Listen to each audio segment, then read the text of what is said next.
ನೊಂದ ಹೃದಯಕ್ಕೆ ನಿನ್ನ ಪ್ರೇಮ, ಮನಸ್ಸಿಗೆ ಶಾಂತಿಯದು. ನೊಂದ ಹೃದಯಕ್ಕೆ ನಿನ್ನ ಪ್ರೇಮ, ಮನಸ್ಸಿಗೆ ಶಾಂತಿಯದು. ಕಣ್ಣೀರಲ್ಲಿ ಕೂಗಿನ ಕರೆಯಲು ಧಾವಿಸೋ ಪ್ರೇಮವದು. ಕಣ್ಣೀರಲ್ಲಿ ಕೂಗಿನ ಕರೆಯಲು ಧಾವಿಸೋ ಪ್ರೇಮವದು. ಯೇಸುವೇ ನಿನ್ನ ಉನ್ನತ ಪ್ರೇಮ, ಎಂತ ಮಹೋನ್ನತವು.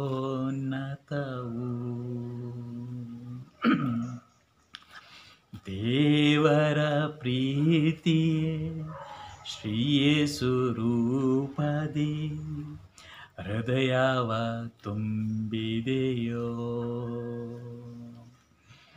ನ ಪಾಪಿಯೇ ಆದರೂ ದ್ರೋಹಿಯೇ ಆದರೂ ಪ್ರೀತಿಸೋ ಪ್ರೇಮವದು.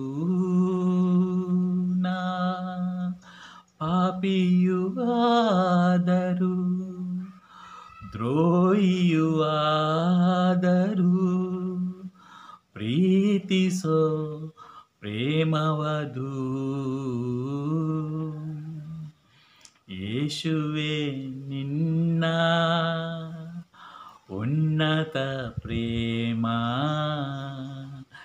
ಎಂತ ಮಹೋನ್ನತವು. ಅದು ಪಾಪಿಯ ರಕ್ಷೆಗೆ ಧರಣಿಗೆ ಬಂದ ಪ್ರೇಮ ಮಹೋತ್ಸವವು.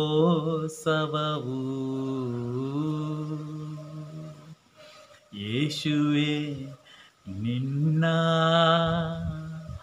ಉನ್ನತ ಪ್ರೇಮ, ಎಂತ ಮಹೋನ್ನತವು.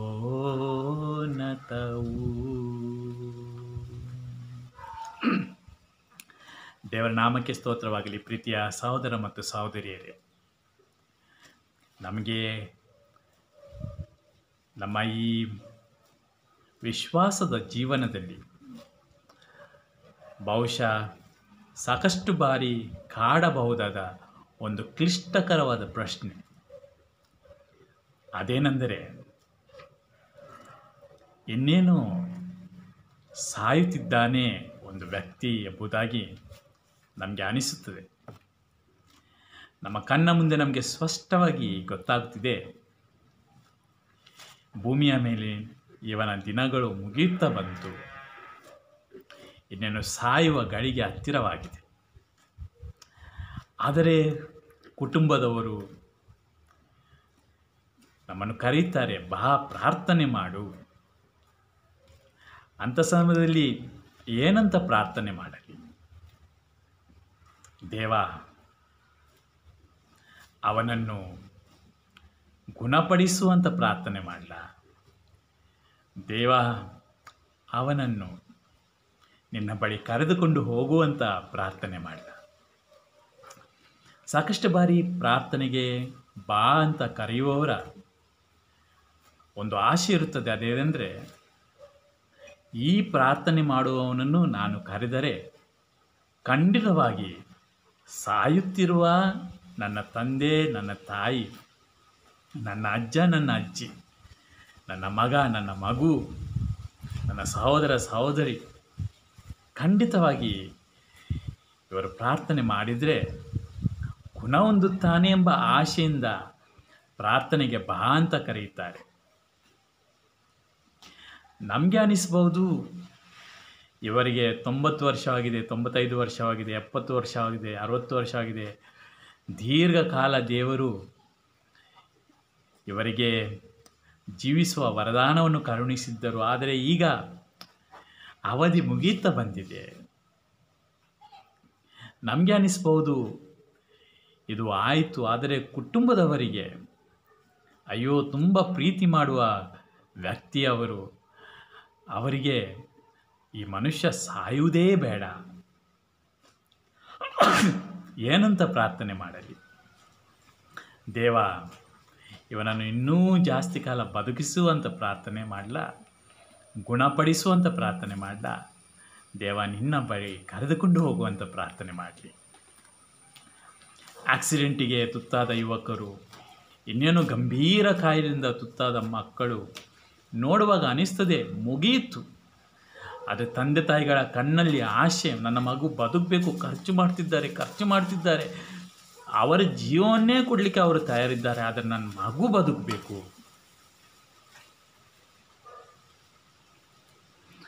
ಎಲ್ಲ ಪ್ರಯತ್ನ ಮಾಡಿ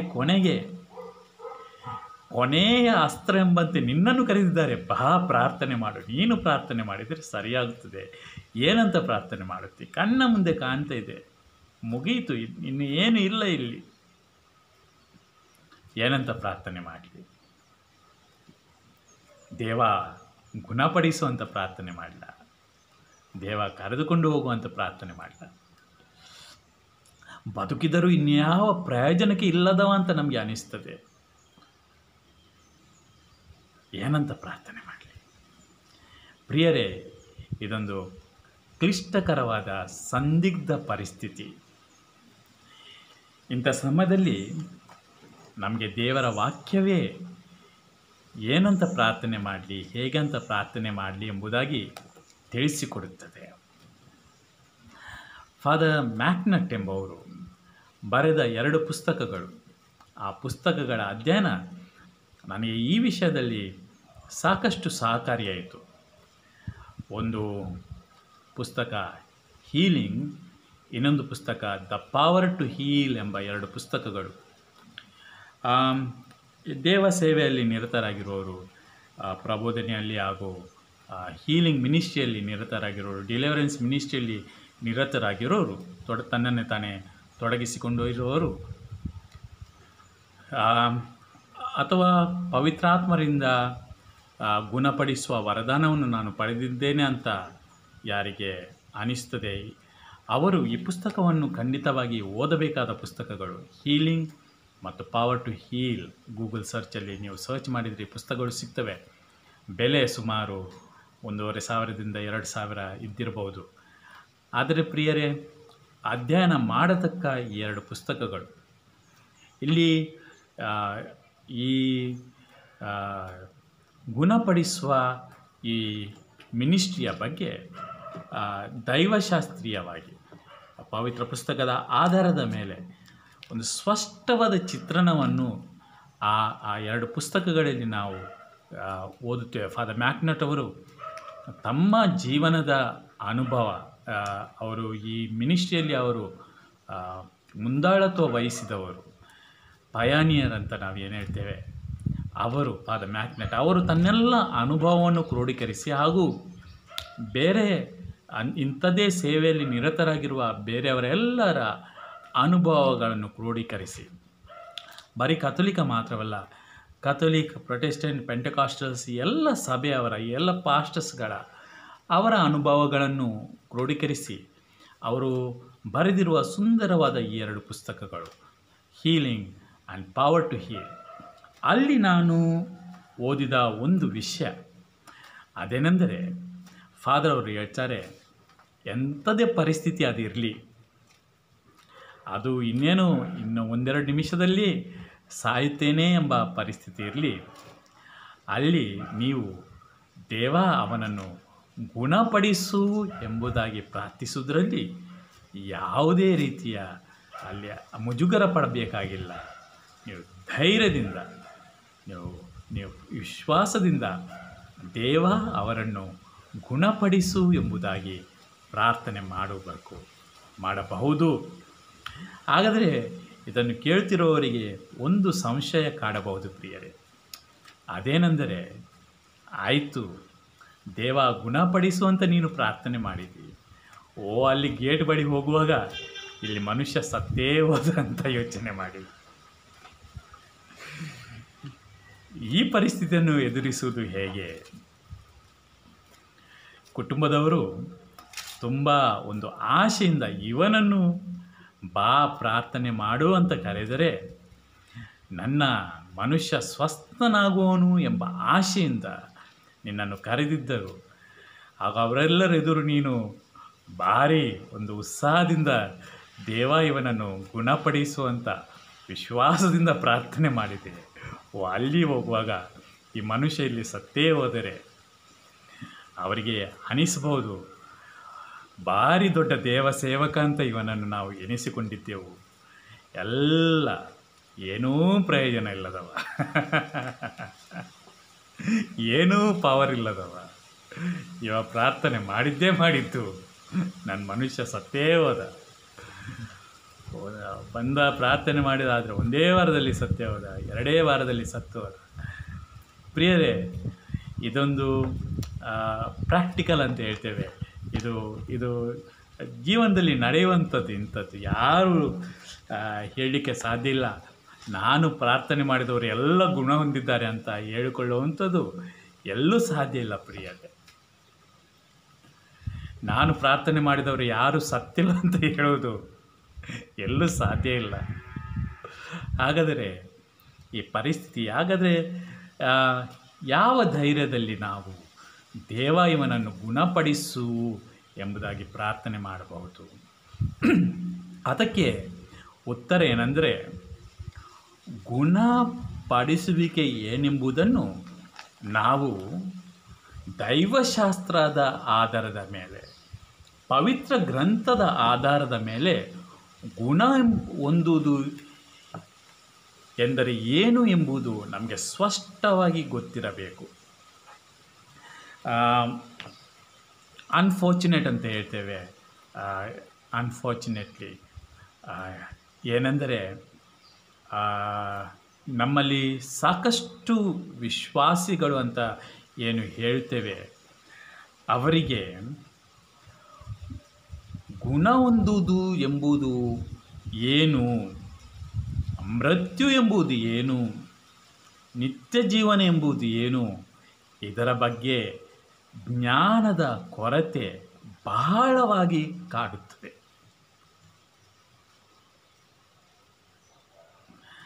ನಮಗೆ ಈ ಮೂಲಭೂತ ಸಂಗತಿಗಳ ಬಗ್ಗೆ ನಮ್ಮ ಜ್ಞಾನ ಬಹಳ ಕಡಿಮೆ, ದೈವಶಾಸ್ತ್ರೀಯ ಜ್ಞಾನ ಬಹಳ ಕಡಿಮೆ. ನಮಗಿರುವುದು ರಕ್ತ ಮಾಂಸದ ಜ್ಞಾನ ಹಾಗೂ ಲೋಕದ ಜ್ಞಾನ.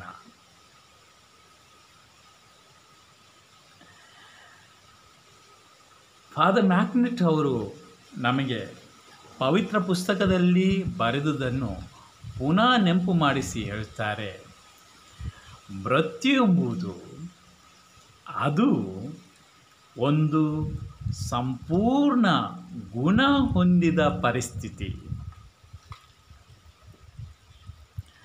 Death is on ultimate healing. ಅದಕ್ಕಿಂತ ಒಳ್ಳೆಯ ಗುಣ ಹೊಂದುವುದು ಯಾವುದೂ ಇಲ್ಲ.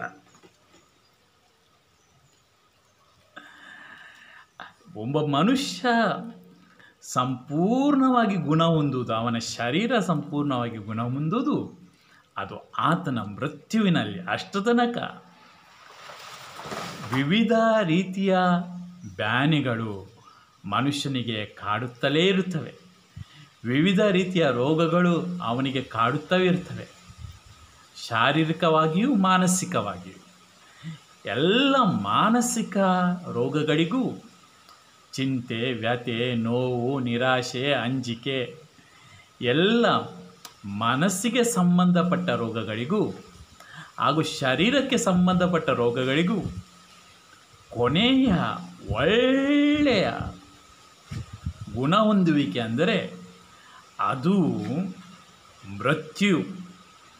Death is on ultimate healing. ಪ್ರಿಯರೇ, ಇದನ್ನು ಅರ್ಥ ಮಾಡಿಕೊಳ್ಳಬೇಕಾದರೆ ಅದಕ್ಕೆ ಈ ಮೆದುಳು ಸಾಕಾಗೋದಿಲ್ಲ. ಇದನ್ನು ಅರ್ಥ ಮಾಡಿಕೊಳ್ಬೇಕಾದ್ರೆ ಸ್ವರ್ಗೀಯ ಜ್ಞಾನದ ಅವಶ್ಯಕತೆ ಇದೆ.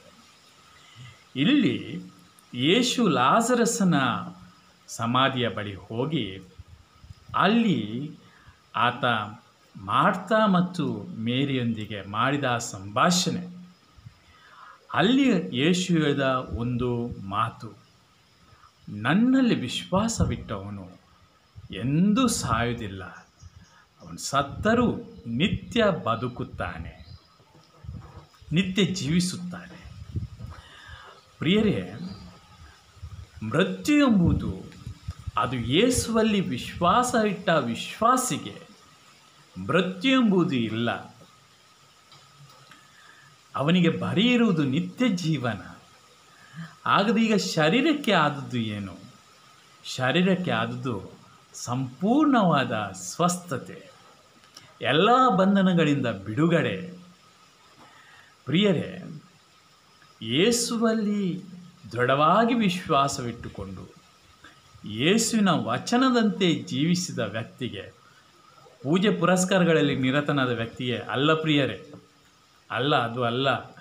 ಕ್ರೈಸ್ತ ಜೀವನ ಅಂದರೆ ಅದು ಪ್ರಾರ್ಥನೆಗಳನ್ನು ಮಾಡುವ, ಆರಾಧನೆಗಳನ್ನು ಮಾಡುವ ಜೀವನ ಅಲ್ಲ.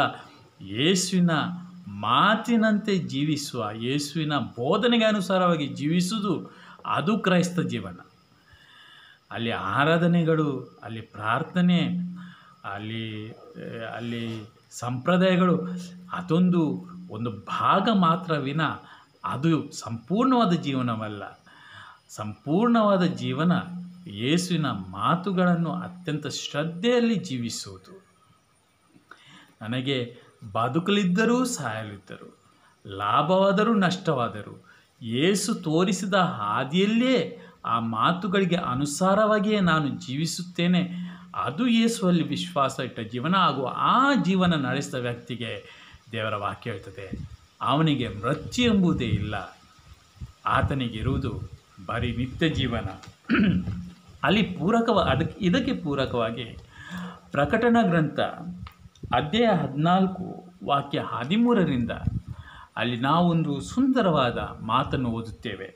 ಅಲ್ಲಿ ನಾವು ಯೇಸು ಸಂತ ಯೋಹಾನನಿಗೆ ಪ್ರಕಟಪಡಿಸಿದ ಆ ದರ್ಶನದಲ್ಲಿ ಹೇಳ್ತಾರೆ, ನೀನು ಇದನ್ನು ಬರೆ, ಇಂದಿನಿಂದ ಪ್ರಭುವಿನ ಭಕ್ತರಾಗಿ ಸಾಯುವವರು ಭಾಗ್ಯವಂತರು. ಪ್ರಭುವಿನ ಭಕ್ತರಾಗಿ ಸಾಯುವಂಥವರು ಭಾಗ್ಯವಂತರು. ಅದನ್ನ ಮೃತ್ಯು ಅದೊಂದು ನಿರ್ಭಾಗ್ಯದ ಸಂಕೇತವಲ್ಲ, ನಿರ್ಭಾಗ್ಯದ ಸಂದೇಶವಲ್ಲ. ಪ್ರಭುವಿನ ಭಕ್ತನಿಗೆ ಮೃತ್ಯು ಎಂಬುದು ಅದೊಂದು ಭಾಗ್ಯದ ಸಂದೇಶ, ಅದೊಂದು ಶುಭ ಸಂದೇಶ. ಅದೊಂದು ಅಶುಭವಾದ ಗಳಿಗೆ ಅಲ್ಲ, ಅದೊಂದು ಶುಭವಾದ ಗಳಿಗೆ. ಪುನಃ ಓದೋಣ ಅದನ್ನು. ನೀನಿದನ್ನು ಬರೆ, ನೀವಿದು ಬರೆದದನ್ನು ಕೇಳಿಕೊಳ್ಳಿ ಸರಿಯಾಗಿ. ಬರೆದದ್ದು ಇದೆ, ಕೇಳುವವರು ಯಾರಿಲ್ಲ. ಅದು ದೇವರ ವಾಕ್ಯವನ್ನು ಇವತ್ತು ನಾವು ಸ್ಪಷ್ಟವಾಗಿ ಕೇಳೋಣ. ಏನು ಹೇಳ್ತದೆ? ಇಂದಿನಿಂದ ಪ್ರಭುವಿನ ಭಕ್ತರಾಗಿ ಸಾಯುವವರು ಭಾಗ್ಯವಂತರು ಎಂದು ತಿಳಿಸಿತು. ಆಗ ದೇವರ ಆತ್ಮ ಹೌದು, ಕನ್ಫರ್ಮೇಷನ್ ನೋಡಿ, ಕನ್ಫರ್ಮೇಷನ್. ಸ್ವರ್ಗದಿಂದ ಧ್ವನಿ ಹೇಳಿತು ಹೀಗೆ. ಈಗ ಪವಿತ್ರ ಆತ್ಮ, ದೇವರ ಆತ್ಮ ಹೇಳ್ತಾರೆ, ದೇವರ ಆತ್ಮ ಹೌದು, ಅವರೇ ಭಾಗ್ಯವಂತರು. ಯಾರು ಭಾಗ್ಯವಂತರು? ಪ್ರಭುವಿನ ಭಕ್ತರಾಗಿ ಸಾಯುವಂಥವನು ಭಾಗ್ಯವಂತನು. ಆದ್ದರಿಂದ ಆತನು ನಿರ್ಭಾಗಿಯಲ್ಲ, ಆತನು ಭಾಗ್ಯವಂತನು. ಇನ್ನು ಅವರ ಸಂಕಷ್ಟಗಳು ಮುಗಿದು ಅವರಿಗೆ ವಿಶ್ರಾಂತಿ ದೊರೆಯುವುದು. ಎಲ್ಲಿ ಸಂಕಷ್ಟಗಳು ಮುಳುಗಿ ವಿಶ್ರಾಂತಿ ದೊರೆಯುವುದು? ಎಲ್ಲಿ? ನಿನ್ನ ಮೃತ್ಯುವಿನಲ್ಲಿ.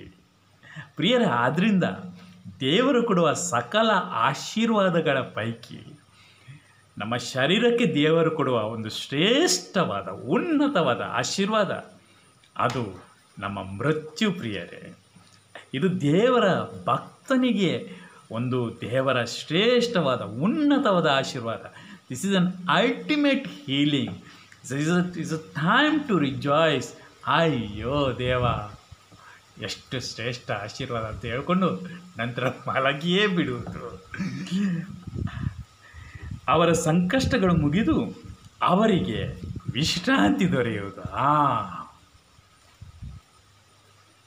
ಪ್ರಿಯರೇ, ಇದು ಶಾರೀರಿಕವಾಗಿ ಆ ವಿಶ್ರಾಂತಿಯನ್ನು ಸೂಚಿಸ್ತಾ ಇದ್ದರೆ, ಅದರ ಆತ್ಮದ ಆ ವಿಶ್ರಾಂತಿ ಇನ್ನು ದೇವರೊಂದಿಗೆ ಐಕ್ಯವಾಗುವುದು. ಅಲ್ಲಿ ಬೇರೆ ಏನೂ ಇಲ್ಲ. ಏನು ಮಾತಾಡ್ತಾರೆ, ಏನು ಹೇಳ್ತಾರೆ, ಏನು ವಾದ್ಯ ನುಡಿಸ್ತಾರೆ, ಏನು ಪ್ರಾರ್ಥನೆ ಮಾಡ್ತಾರೆ, ಅದು ಅವರದ್ದು. ನಾನು ಇಲ್ಲಿ, ನಾನು ದೇವರಲ್ಲಿ, ನಾನು ದೇವರ ಅಪ್ಪುಗೆಯಲ್ಲಿ, ನಾನು ದೇವರ ಚರಣದಲ್ಲಿ. ಪ್ರಿಯರ, ಆದ್ದರಿಂದ ಸಂಕಷ್ಟಗಳು ಮುಗಿದು ಅವರಿಗೆ ವಿಶ್ರಾಂತಿ ದೊರಕುವುದು, ಅವರ ಸುಕೃತ್ಯಗಳಿಗೆ ತಕ್ಕ ಫಲ ದೊರಕುವುದು. ಆದ್ದರಿಂದ ಪ್ರಿಯರೇ, ನಾವು ಹೋಗಿ ಪ್ರಾರ್ಥನೆ ಮಾಡುವಾಗ ಏನಂತ ಪ್ರಾರ್ಥನೆ ಮಾಡುವಾಗ, ದೇವಾ, ಈ ನನ್ನ ಸಹೋದರನನ್ನು ನೀನು ಮುಟ್ಟಿ ಗುಣಪಡಿಸುವಂಥ ಪ್ರಾರ್ಥನೆ ಮಾಡುವಾಗ, ಪ್ರಾರ್ಥನೆ ಮಾಡುತ್ತಾ ಇರಬೇಕಾದರೆ ಆತ ಸತ್ತಂತಾದಲ್ಲಿ, ಪ್ರಿಯರೇ, ಅಂಜಬೇಡ್ರಿ. ದೇವರು ನಿಮ್ಮ ಪ್ರಾರ್ಥನೆಯನ್ನು ಕೇಳಿ ಆ ಸಹೋದರನಿಗೆ ಒಂದು ನಿಮ್ಮ ಪ್ರಾರ್ಥನೆ ಕೇಳಿ ನೀವು ಗುಣಪಡಿಸಂತೆ ಹೇಳಿದನು ಸಂಪೂರ್ಣವಾಗಿ ದೇವರು ಗುಣಪಡಿಸಿದ್ದಾರೆ. ನೀವು ವಾಪಸ್ ಹೋದ್ಮೇಲೆ ಆ ಗೇಟ್ ಬಳಿ ಬರುವಾಗ ಅಯ್ಯೋ ಸತ್ತು ಹೋದ ಅಂತ ಕೇಳಿದರೆ ದೇವರಿಗೆ ಸ್ತೋತ್ರವಾಗಲಿ, ದೇವರು ನನ್ನ ಪ್ರಾರ್ಥನೆಯನ್ನು ಕೇಳಿದರು.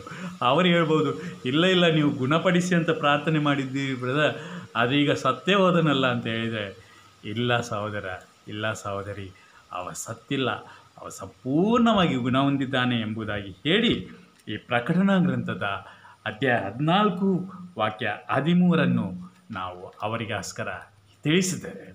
ಪ್ರಿಯರೇ, ದೇವ ಜನರಲ್ಲಿ ಜ್ಞಾನದ ಕೊರತೆ ಇದೆ.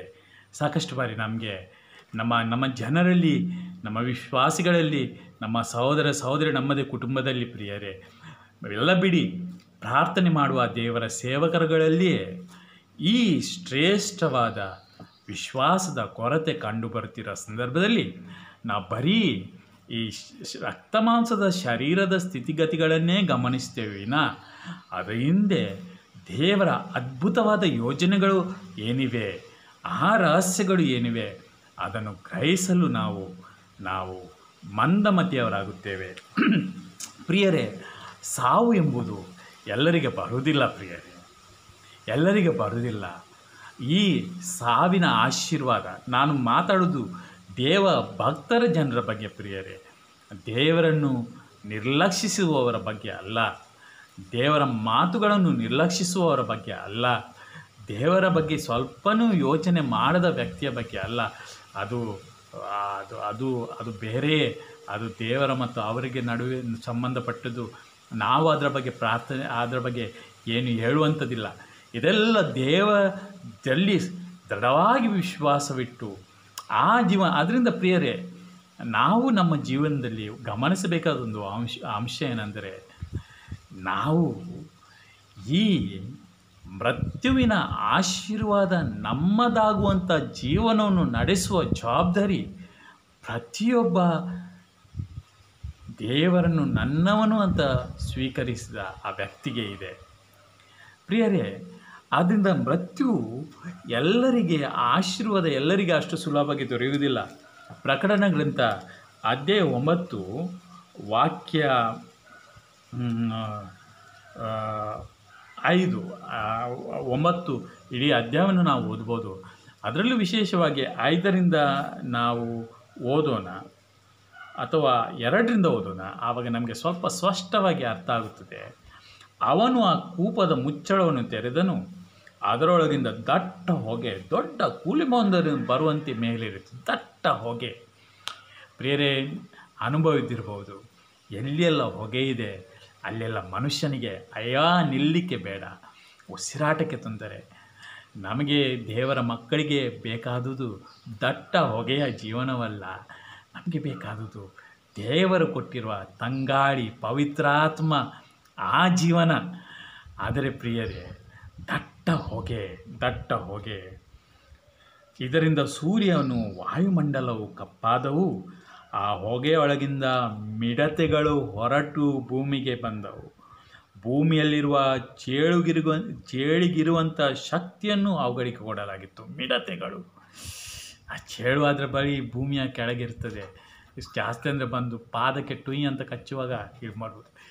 ಮಿಡತೆಗಳಂತೆ ಎಲ್ಲ ಕಡೆ ಟುಕು ಟುಕು ಟುಕು ಟುಕು ಮಿಡತೆಗಳು ನೋಡಿದ್ದೀರಿ ನೀವು? ಎಲ್ಲ ಮಿಡತೆಗಳು. ಆದರೆ ಆ ಮಿಡತೆಗಳಿಗೆ ಏನು? ಚೇಳು ಕಚ್ಚಿದ ಶಕ್ತಿ. ಇದು ನಮ್ಮ ಸ್ಥಿತಿಗತಿಗಳನ್ನು ತಿಳಿಸ್ತದೆ. ಶಕ್ತಿಯನ್ನು ಅವುಗಳಿಗೆ ಕೊಡ. ಭೂಮಿಯ ಮೇಲಿನ ಹುಲ್ಲಿಗಾಗಲಿ ಯಾವುದೇ ಹಸಿರು ಇರುವ ಮರಗಳಿಗಾಗಲಿ ಕೇಡು ಉಂಟು ಮಾಡಬಾರದು ಎಂದು ಮಾನವರಲ್ಲಿ ಯಾರ ಹಣೆಯ ಮೇಲೆ ದೇವರ ಮುದ್ರೆ ಇಲ್ಲವೋ ಅಂಥವರಿಗೆ ಮಾತ್ರ ಕೇಡು ಮಾಡಬಹುದೆಂದು ಅಪ್ಪಣೆ ಆಗಿತ್ತು. ಈ ಮಿಡತೆಗಳಿಗೆ ಏನು ಅಪ್ಪಣೆ ಆಗಿತ್ತು? ದೇವರ ಮುದ್ರೆ ಇರುವವರಿಗೆ. ಏನದು ದೇವರ ಮುದ್ರೆ ಪ್ರಿಯರೇ? ಸಾಕಷ್ಟು ಸಭೆಗಳಲ್ಲಿ ಸಾಕಷ್ಟು ಬೇರೆ ಬೇರೆ ವ್ಯಾಖ್ಯಾನಗಳಿವೆ. ಒಮ್ಮೆ ಪವಿತ್ರ ಸ್ನಾನ ಸ್ವೀಕರಿಸಿದವರಂತ ಇನ್ನೊಬ್ಬರು ಹೇಳ್ತಾರೆ, ಆದರೆ ಸಂಸ್ಕಾರಗಳನ್ನು ಪಡೆದಿರೋರು ಅಂತ ಇನ್ನೊಂದು ಸಭೆಯವರು ಹೇಳ್ತಿದ್ದಾರೆ ಅಂತ. ಆದರೆ ಏನೇನು ಎಂತೆಂಥ ಮುದ್ರೆಗಳು. ಆದರೆ ಪ್ರಿಯರೇ, ನನಗೆ ಗೊತ್ತಿಲ್ಲ, ಇವೆಲ್ಲವೂ ಸರಿ. ಆದರೆ ಒಂದು ಸ್ಪಷ್ಟವಾದ ಮುದ್ರೆ, ಇದರ ಬಗ್ಗೆ ಸಂದೇಹವೇ ಇಲ್ಲದಂಥ ಮುದ್ರೆ, ಅದೇನೆಂದರೆ ಈ ಮನುಷ್ಯ ದೇವರ ಚಿತ್ತಕ್ಕೆ ಅನುಗುಣವಾಗಿ ಜೀವಿಸಿದ್ದಾನೆ, ದೇವರ ವಾಕ್ಯಕ್ಕೆ ಅನುಗುಣವಾಗಿ ಜೀವಿಸಿದ್ದಾನೆ ಎಂಬ ಆ ಮುದ್ರೆ ಪ್ರಿಯರೇ. ಆ ಮುದ್ರೆ ನಮ್ಮಲ್ಲಿರಬೇಕು ಪ್ರಿಯರೇ. ನಾವು ಬೇರೆಲ್ಲ ಮುದ್ರೆಗಳನ್ನು ಪಡೆದಿದ್ದೇವೆ, ಆದ್ದರಿಂದ ನಾವು ಸುರಕ್ಷಿತರು ಎಂಬ ಆ ಒಂದು ತಪ್ಪು ಕಲ್ಪನೆಯಲ್ಲಿ ನಮ್ಮ ಆತ್ಮಿಕ ಜೀವನವನ್ನು ಹಾಳು ಮಾಡುವುದು ಬೇಡ. ಯಾವ ಮುದ್ರೆಯನ್ನೂ ನಾವು ಪಡೆದಿರಬಹುದು, ಯಾವ ಶ್ರೇಷ್ಠ ವ್ಯಕ್ತಿಯೇ ನಮ್ಮ ಮೇಲೆ ಆ ಮುದ್ರೆಯನ್ನು ಹಚ್ಚಿಕೊಂಡಿರಬಹುದು, ಆದರೆ ಅದರಲ್ಲಿ there is no salvation in that, my dear brothers and sisters. ನಮ್ಮ ರಕ್ಷಣೆ ಇರುವುದು ಇದರಲ್ಲಿ. ಇದನ್ನು ನಾನು ನಿರ್ಲಕ್ಷಿಸಿದ್ದೇನಾ? ಆದರೆ ಇದಕ್ಕೆ ಅನುಗುಣವಾಗಿ ನಾನು ಜೀವಿಸಿದ್ದೇನಾ? ಅದನ್ನು ಆ ಸ್ಪಷ್ಟವಾದ ಮುದ್ರೆ ನಮ್ಮಲ್ಲಿದ್ದರೆ ದೇವರ ವಾಕ್ಯ ಹೇಳ್ತದೆ, ಆ ಮಿಡತೆಗಳು ಕೇಡು ಮಾಡುವುದಿಲ್ಲ, ಅಲ್ಲದೆ ಅವರನ್ನು ಕೊಲ್ಲದೆಯೇ 5 ತಿಂಗಳ ಕಾಲ ಬಾಧಿಸಬೇಕೆಂದು ಆಜ್ಞಾಪಿಸಲಾಗಿತ್ತು. ಆ ಬಾಧೆ ಚೇಳು ಕುಟುಕಿದರೆ ಉಂಟಾಗುವ ವೇದನೆಯಂಥದ್ದು ದೇವರ ವಾಕ್ಯ ಹೇಳ್ತದೆ. ಉಂಟಾಗುವ ಬಾಧೆ ಸಾಯಿಸಲು ಅಸಾಧ್ಯವಾದ ಬಾಧೆ. ಅಂಥ ದಿನಗಳಲ್ಲಿ ಮನುಷ್ಯನು ಮರಣವನ್ನು ಅಪೇಕ್ಷಿಸುವರು, ಆದರೆ ಅದು ಅವರಿಗೆ ಪ್ರಾಪ್ತವಾಗುವುದಿಲ್ಲ. ಸತ್ತರೆ ಸಾಕೆಂದು ಬಯಸುವರು, ಪ್ರಯತ್ನಿಸುವರು, ಆದರೆ ಮೃತ್ಯು ಅವರಿಂದ ದೂರ ಸರಿಯುವುದು. ಸಾಯಲಿಕ್ಕೆ ಆಸೆ ಪಡುತ್ತಾರೆ, ಆದರೆ ಮೃತ್ಯು ದೂರ ಸರಿಯುವುದು. ಪ್ರಿಯರೇ, ಆದ್ದರಿಂದ ಮೃತ್ಯು ಎಲ್ಲರಿಗೂ ದಕ್ಕುವುದಂತಲ್ಲ, ಅಷ್ಟು ಸುಲಭವಾಗಿ ದಕ್ಕುವ ವಿಷಯವಲ್ಲ. ಸಾಯಬೇಕು ಅಂತ ಪಾಪಿ ಯೋಚನೆ ಮಾಡಿ ಪ್ರಾರ್ಥನೆ ಮಾಡಿದರೂ ಮೃತ್ಯು ದಕ್ಕುವಂಥದ್ದಲ್ಲ. ಅವನು ಜಾಸ್ತಿ ಕಾಲ ಜೀವಿಸಿದ ನಂತರ ಅವರು ದೇವನ ಆಶೀರ್ವಾದದಲ್ಲಿ ಇದ್ದಾನೆ ಎಂಬುದೂ ಅಲ್ಲ. ಇನ್ನೂ ನೀನು ಈ ಮಿಡತೆಗಳ ಆ ಕಾಟವನ್ನು ಅನುಭವಿಸುವಂಥ ದೇವರವನನ್ನು ಬಿಟ್ಟ ಸ್ಥಿತಿ. ಆದ್ದರಿಂದ ಪ್ರಿಯರೇ, ಪ್ರತಿಯೊಂದು ಆಶೀರ್ವಾದವಾಗಿದೆ. ದೇವರು ತನ್ನ ವಾಕ್ಯದಂತೆ ನಡೆಯುತ್ತಿರುವ ವ್ಯಕ್ತಿಯನ್ನು ನೋಡಿ ಅವನಿಗೆ ಕಳಿಸುವ ಮೃತ್ಯು. ಆದ್ದರಿಂದ ನಮಗೆ ಇಂಥ ಪ್ರಾರ್ಥನೆಗಳಿಗೆ ಕರೆಯುವಾಗ ಗುಣಪಡಿಸು ಅಂತ ಹೇಳುವ ಸಂದರ್ಭದಲ್ಲಿ ಸುವಾರ್ತೆಯನ್ನು ಹೇಳುವುದು ಕೂಡ ಪಾಪಕ್ಕೆ ವಿಮುಖನಾಗಿ ದೇವರಿಗೆ ಅಭಿಮುಖನಾಗು ಎಂಬುವ ಆ ಸಂದೇಶವನ್ನು ನೀಡುವ ಕರ್ತವ್ಯ ಕೂಡ ಪ್ರತಿಯೊಂದು ದೇವ ಸಂದೇಶಕನಿಗೆ ಇದೆ. ಆದರೆ ಪ್ರಿಯರೇ, ನಮ್ಮ ಜನರು ಸಾಕಷ್ಟು ಬಾರಿ ಅವರ ಆತ್ಮದ ಸ್ಥಿತಿಗಳನ್ನು ಆ ಉನ್ನತ ಮಟ್ಟಕ್ಕೆ ಏರಿಸದೇ ಇರುವ ಹಲವಾರು ಸಂದರ್ಭಗಳಲ್ಲಿ ಅಲ್ಲಿ ಶುಭ ಸಂದೇಶವನ್ನು ಹೇಳಲಿಕ್ಕೆ ಬರುವುದಿಲ್ಲ. ದೇವರ ವಾಕ್ಯವೇ ಹೇಳ್ತದೆ ಅಲ್ಲವೇ, ಪವಿತ್ರವಾದುದನ್ನು ಹಂದಿಗಳ ಮುಂದೆ ಚೆಲ್ಲಬೇಡ್ರಿ ಅಂತ. ಕೆಲವು ಸರಿ ಆಗುವುದಿಲ್ಲ ಪ್ರಿಯರೇ. ಆದ್ದರಿಂದ ನಾವು ನೆನಪಿಟ್ಕೊಳ್ಬೇಕು ಎರಡು ವಿಚಾರಗಳನ್ನು. ಇನ್ನೊಬ್ಬನು ನನಗೋಸ್ಕರ ಪ್ರಾರ್ಥನೆ ಮಾಡುವಂಥ ಜೀವನವನ್ನು ನಾನು ಜೀವಿಸೋನಾಗಿರಬೇಕು. ಪ್ರಿಯರೇ, ಇನ್ನೊಂದಿದೆ, ಅದು ಗುಣಪಡಿಸುವ ವರದಾನ.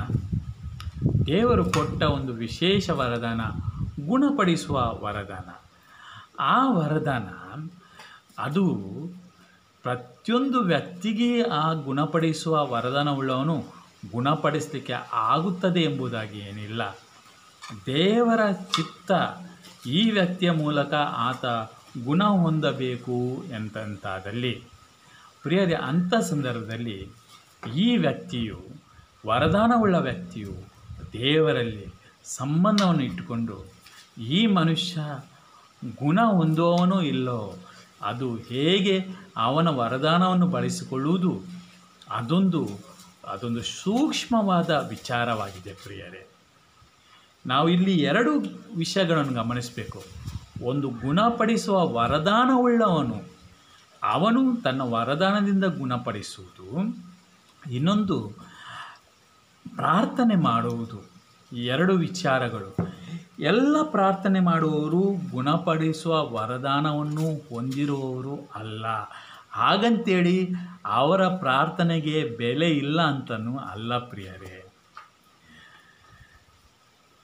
ನಾನು ವೈಯಕ್ತಿಕವಾಗಿ ನಾನು ಗುಣಪಡಿಸುವ ವರದಾನ ಅದು ನನ್ನ ಪ್ರಮುಖವಾದ ವರದಾನವಲ್ಲ. ನನ್ನ ಪ್ರಮುಖವಾದ ವರದಾನ ಬೋಧನೆಯ ವರದಾನ. ಆದ್ದರಿಂದ ನನಗಿರುವುದು ದೇವರ ವಾಕ್ಯದ ಜ್ಞಾನವನ್ನು ಕೊಡುವ ವರದಾನ. ಇನ್ನೊಬ್ಬನಿಗೆ ದೇವರು ಗುಣಪಡಿಸುವ ವರದಾನವನ್ನು ಕರುಣಿಸಿದ್ದಾರೆ.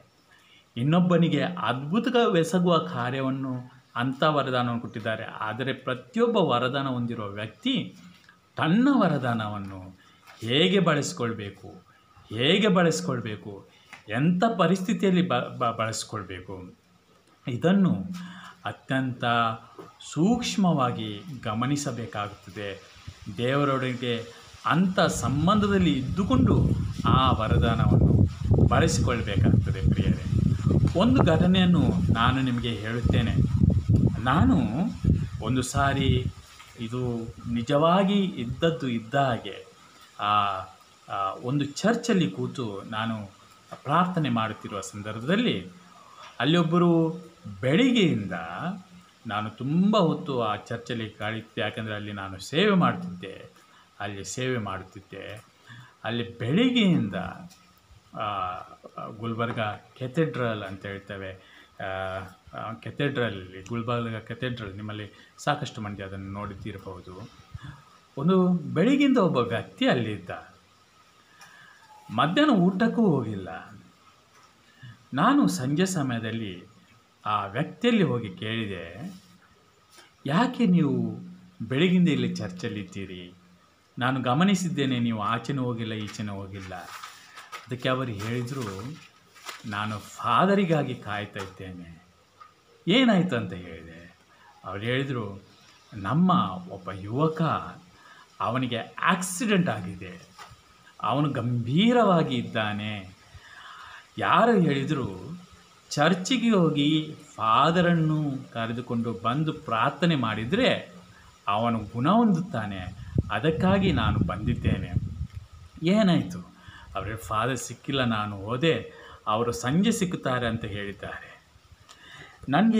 ನಾನು ನಂತರ ಫಾದರಿಗೆ ಹೋಗಿ ಹೇಳಿದೆ, ಹೀಗೆ ಇದೆ, ಅದು ಕ್ರಿಸ್ಮಸ್ ಸಮಯ, ಅಲ್ಲಿ ಸುಮಾರು ಜನಸಂಖ್ಯೆ ನಿಯಂತ್ರಿಸಲು ಆಗದಷ್ಟು ಜನರು ಆ ಕ್ರಿಸ್ಮಸ್ ಸಮಯದಲ್ಲಿ ಚರ್ಚಿಗೆ ಬರ್ತಾರೆ. ಫಾದರ್ ಆ ಎಲ್ಲ ವ್ಯವಸ್ಥೆಗಳು ಮಾತ್ರವಲ್ಲ, ಅಲ್ಲಿ ಇನ್ನೊಂದು ಎಲ್ಲ ಸಭೆಗಳ ಐಕ್ಯತೆ, ಎಲ್ಲ ಪಾಸ್ಟರ್ಗಳು, ಫಾದರ್ಗಳು, ಕಥೋಲಿಕರು, ಪ್ರೊಟೆಸ್ಟೆಂಟರು, ಪೆಂಟೆಕಾಸ್ಟರು ಎಲ್ಲರೂ ಪ್ರಾರ್ಥನೆ ಮಾಡುವ ಮರುದಿನ ಆ ಒಂದು ಮೀಟಿಂಗ್ ಇತ್ತು. ಅದಕ್ಕೆ ಸಿದ್ಧತೆ, ಕ್ರಿಸ್ಮಸ್ ಸಿದ್ಧತೆ, ಇನ್ನೇನು ಸಿದ್ಧತೆಗಳಲ್ಲಿ ಫಾದರ್ ಸಂಪೂರ್ಣವಾಗಿ ಮಗ್ನರಾಗಿ ಏನೂ ಸಮಯ ಇಲ್ಲ ಎಂಬ ಸ್ಥಿತಿಯಲ್ಲಿರುವಾಗ ನಾನು ಫಾದರ್ ಹತ್ರ ಹೇಳಿದೆ, ಇನ್ನೊಂದು ಫಾದರನ್ನು ಭೇಟಿಯಾಗಿ ಅವ್ರ ಜೊತೆ ವ್ಯವಸ್ಥೆ ಮಾಡುವಂತ ಹೇಳುವಾಗ ಫಾದರ್ ಸಂತೋಷದಿಂದ ಆಯಿತು ಅಂತ ಹೇಳಿದರು. ನಾನು ಸಂಜೆ ಹೋಗೋದಂತ ಯೋಚನೆ ಮಾಡ್ತಿದ್ದೆ, ಆದರೆ ಈಗ ಆಗುತ್ತದೆ ಎಂಬುದು ಏನು ಗೊತ್ತಾಗ್ತಾ ಇಲ್ಲ. ಆದ್ದರಿಂದ ನಾನು ಇನ್ನೊಬ್ಬ ಫಾದರ್ ಜೊತೆ ಮಾತನಾಡಿ ನಾವು ಅಲ್ಲಿ ಆಸ್ಪತ್ರೆಗೆ ಹೋದೆವು ಪ್ರಿಯರೇ. ಅಲ್ಲಿ ಆಸ್ಪತ್ರೆಗೆ ಹೋಗಬೇಕಾದ್ರೆ ಫಾದರ್ ಹೆಸರನ್ನು ಕೂಡ ಹೇಳ್ತೇನೆ, ಯಾರು ನಂಬುವುದಿಲ್ಲ. ಆದರೆ ಫಾದರ್ ಜೆರಾಲ್ಡ್ ಸಾಗರ್ ಅಂತ ಹೇಳ್ಕೊಂಡ್ರು. Okay, father Gerald Sagar. ನಾವಿಬ್ಬರು ಆಸ್ಪತ್ರೆಗೆ ಹೋದೆವು. ಆಸ್ಪತ್ರೆಗೆ ಹೋಗಿ ಈ ಫಾದರ್ ಜೆರಾಲ್ಡ್ ಸಾಗರ್ ಅವರು ಕೂಡ ಆ ಸಮಯದಲ್ಲಿ ತುಂಬ ಬ್ಯುಸಿ ಇದ್ದವರು. ಆ ಪ್ರಾರ್ಥನೆಯನ್ನು ನಡೆಸುವ, ಮರುದಿನದ ಪ್ರಾರ್ಥನೆ ನಡೆಸುವ ಇನ್ಚಾರ್ಜ್ ಕೂಡ ಅವರಾಗಿದ್ದರು ಅಂತ ನನಗೆ ಅನಿಸ್ತದೆ. ಏನೇ ಆಗಲಿ, ಫಾದರ್ ನಾನು ಹೇಳಿದ ತಕ್ಷಣ ಎಲ್ಲ ಕೆಲಸವನ್ನು ಬಿಟ್ಟುಕೊಂಡು ಹೋಗುವ ಅಂತ ಹೇಳಿಕೊಂಡು ನಾವು ಹೋದೆವು. ಆಸ್ಪತ್ರೆಗೆ ಹೋಗುವಾಗ ಯುವಕನು ಅಲ್ಲಿಲ್ಲ. ಏನಾಯ್ತಂತ ಕೇಳಿದೆವು. ಅದಕ್ಕೆ ಹೇಳಿದರು, ಅವನಿಗೆ ಬಹು ಅಂಗಗಳ ವೈಫಲ್ಯತೆ ಕಾಣುತ್ತಿದೆ. ಒಂದೊಂದೇ ಅಂಗಗಳು ಆತನದ್ದು ಸಾಯ್ತಾ ಇವೆ, ಆಕ್ಸಿಡೆಂಟ್ ಆಗಿ. ಈಗ ಅವನ ಕಿಡ್ನಿ ಹೋಗ್ತಾ ಇದೆ, ಅದಕ್ಕೆ ಡಯಾಲಿಸಿಸ್ಗೆ ಅಂತ ಕರ್ಕೊಂಡು ಹೋಗಿದ್ದಾರೆ. ಈಗಲೇ ಕರ್ಕೊಂಡು ಹೋದರು ಡಯಾಲಿಸಿಸ್ಗೆ ಅಂತ. ಪ್ರಿಯರೇ, ನಿಮ್ಗೆ ಗೊತ್ತು, ಒಂದು ಡಯಾಲಿಸಿಸ್ಗೆ ಎಷ್ಟು ಹೊತ್ತು ಹೋಗುತ್ತದೆ. ಅದೊಂದು 1, 2, 5, 10 ನಿಮಿಷದಲ್ಲಿ ಆಗುವಂಥ ಕೆಲಸ ಅಲ್ಲ. 1 ಗಂಟೆ 2 ಗಂಟೆ ತನಕ ಪರಿಸ್ಥಿತಿಯನ್ನು ಹೊಂದಿಕೊಂಡು ಡಯಾಲಿಸಿಸ್ ನಡೆಯುತ್ತೆ. ಫಾದರಿಗೆ ಅಷ್ಟು ಹೊತ್ತು ಅಲ್ಲಿ ಇರುವ ಅವಕಾಶ ಇದ್ದಿಲ್ಲ. ಫಾದರ್ ನನಗೆ ಹೇಳಿದರು, ನೀನು ಇಲ್ಲಿ ಇರಿ ವಿಲ್ಫ್ರೆಡ್, ನೀನು ಪ್ರಾರ್ಥನೆ ಮಾಡಿಕೊಂಡು ಬಾ, ನಾನು ಹೋಗುತ್ತೇನೆ ಅಂತ ನನಗೆ ಹೇಳಿ ಕುಟುಂಬದವರಿಗೆ ಕೂಡ, ಕುಟುಂಬದ ಜೊತೆ ಎಲ್ಲ ಮಾತಾಡಿ ಅವರ ಜೊತೆ ಪ್ರಾರ್ಥನೆ ಮಾಡಿ ನನಗೆ ಹೋಗಲಿಕ್ಕಿದೆ, ಆದರೆ ಇವರು ಇರ್ತಾರೆ, ಇವರು ಪ್ರಾರ್ಥನೆ ಮಾಡ್ತಾರೆ ಅಂತ ಹೇಳಿಕೊಂಡು ಫಾದರ್ ಹೋದರು. ನಂತರ ನಾನು ಅವರ ಡಯಾಲಿಸಿಸ್ ಎಲ್ಲ ಮುಗಿದು ಆ ಯುವಕ ವಾಪಸ್ ಬರುವ ತನಕ ಕಾದೆ. ತುಂಬ ಹೊತ್ತಾಗಿತ್ತು. ಇದು ಸಂಜೆಯ ಹೊತ್ತಲ್ಲಿ ಕೊನೆಗೆ ಆಸ್ಪತ್ರೆಯ ಎಮರ್ಜೆನ್ಸಿ ವಾರ್ಡಿಗೆ ಹೋಗಲಿಕ್ಕೆ ನನಗೆ ವೈದ್ಯರು ಬಿಟ್ಟರು. ಅಲ್ಲಿ ನೋಡಬೇಕಾದ್ರೆ ಯುವಕ ಸಂಪೂರ್ಣವಾಗಿ ಇಲ್ಲಿ ಮೆದುಳಿಗೆ ಇಲ್ಲಿ ಪೆಟ್ಟಾಗಿದೆ. ನಂತರ ಸಂಪೂರ್ಣವಾಗಿ ಕೃತಕ ಉಸಿರಾಟದಲ್ಲಿದ್ದಾನೆ. ಎಲ್ಲ ಟ್ಯೂಬ್ಗಳು, ಎಲ್ಲ ಪೈಪುಗಳು, ಪ್ಲಸ್ ಯುವಕ. ನಾನು ಅಲ್ಲಿ ಒಳಗೆ ಹೋದೆ. ನನ್ನ ಜೊತೆ ಆತನ ತಂಗಿಗೆ ಬರಲಿಕ್ಕೆ ಕೂಡ ಬಿಟ್ಟಿದ್ದರು. ನಾನು ಅಲ್ಲಿ ಆಸ್ಪತ್ರೆಯ ಬೆಡ್ಡಿನ ಎದುರುಗಡೆ ನಾನು ನಿಂತೆ ಪ್ರಿಯರೇ. ಅಲ್ಲಿ ನನಗೆ ನನ್ನ ಜೀವನದಲ್ಲಿ ಬಹುಶಃ ಕಂಡ ಸಂದಿಗ್ಧ ಪರಿಸ್ಥಿತಿಗಳಲ್ಲಿ ಇದೊಂದು ಪರಿಸ್ಥಿತಿ. ಏನಂದರೆ, ಇಲ್ಲಿ ನನಗೆ ಏನು ಪ್ರಾರ್ಥನೆ ಮಾಡುವುದೆಂಬುದು ಗೊತ್ತಿಲ್ಲ. ಇವನನ್ನು ದೇವ ಬದುಕಿಸುವಂಥ ಪ್ರಾರ್ಥನೆ ಮಾಡಬೇಕಾ, ಇವನನ್ನು ಕರ್ಕೊಂಡು ಹೋಗುವಂಥ ಪ್ರಾರ್ಥನೆ ಮಾಡಬೇಕಾ? ಯಾಕಂದರೆ ಅವನ ಶರೀರವನ್ನು, ಅವನ ಸ್ಥಿತಿಗತಿಗಳನ್ನು ನೋಡುವಾಗ ಏನಂತ ಪ್ರಾರ್ಥನೆ ಮಾಡಲಿ? ಆಯಿತು, ನಾನು ಬದುಕಿಸುವಂಥ ಪ್ರಾರ್ಥನೆ ಮಾಡಿ ಇವ ಸತ್ತು ಹೋದರೆ ಈ ಕುಟುಂಬದ ವಿಶ್ವಾಸ ಏನು? ಎಂತೆಲ್ಲ ಪ್ರಶ್ನೆಗಳು ಕಾಡುತ್ತಿರೋ ಸಮಯದಲ್ಲಿ ನಾನು ಬಹುಶಃ ಅಲ್ಲ, ನನಗೆ ಗೊತ್ತಿದೆ ಸ್ಪಷ್ಟ ಏನು, ನಾನು ಅಲ್ಲಿ ನಿಂತು ಬರೀ ನಾನು ಕಣ್ಣೀರು ಹರಿಯುತ್ತಿತ್ತು. ಕೂಗಿದೆ, ಅವನನ್ನು ಮುಟ್ಟಿದೆ, ಕೂಗಿದೆ. ಪ್ರಾರ್ಥನೆ ಮಾಡಲಿಕ್ಕೆ ಆಗಿಲ್ಲ ನನಗೆ. ನಾನು ಪ್ರಾರ್ಥನೆ ಬರೀ ನನ್ನ ಹೃದಯದಲ್ಲಿ ಮಾತ್ರ. ಅದನ್ನು ದೇವ ಏನು ಪ್ರಾರ್ಥಿಸೋದಂತ ನನಗೆ ಅರ್ಥ ಆಗ್ತಾಯಿಲ್ಲ ದೇವನೇ ಅಂತ ಹೇಳಿಕೊಂಡು ಬಾಯನ್ನು ತೆರೆದಿಲ್ಲ, ಆದರೆ ಕಣ್ಣೀರಿಲ್ಲ.